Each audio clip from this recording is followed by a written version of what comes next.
भूटिया किसान की कहानी। एक छोटे से गांव में एक पुराना खेत था जो कई सालों से बेकार पड़ा था। इस खेत के बारे में लोगों की अपनी कहानियां थी। गांव वाले क्या हद कि खेत में कोई भूटिया किसान रहता है जिसे कई साल पहले किसी ने मार दिया था। इस किसान का नाम राघव था और उसकी मौत के बाद से उसके खेत में अजीब सी घटनाएं होने लगी थी।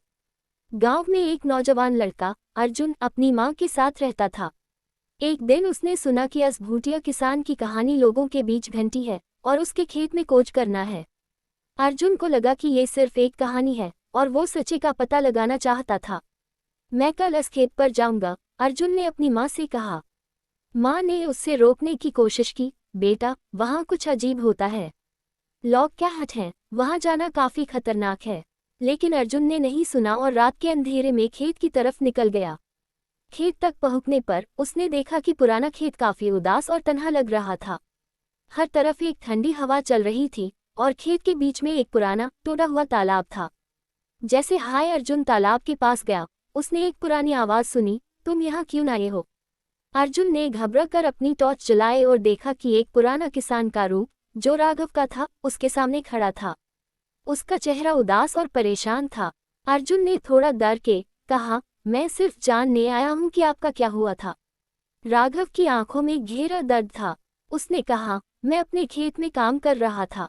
एक दिन कुछ दुश्मन आए और मुझे मार दिया। मेरे बाद कोई यहाँ काम करने नहीं आया। मेरा खेत अब मेरे साथ है।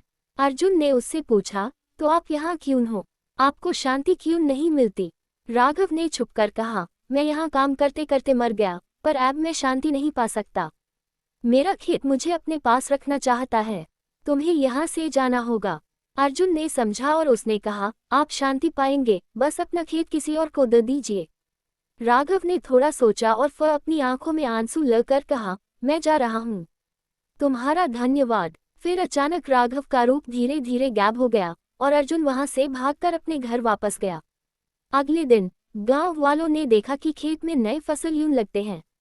राघव की आत्मा को शांति मिल गई थी और खेत फिर से जीवित हो गया था। अर्जुन ने सबको बताया कि कभी कभी एक किसान की आत्मा भी अपने खेत की शांति के लिए जीती है।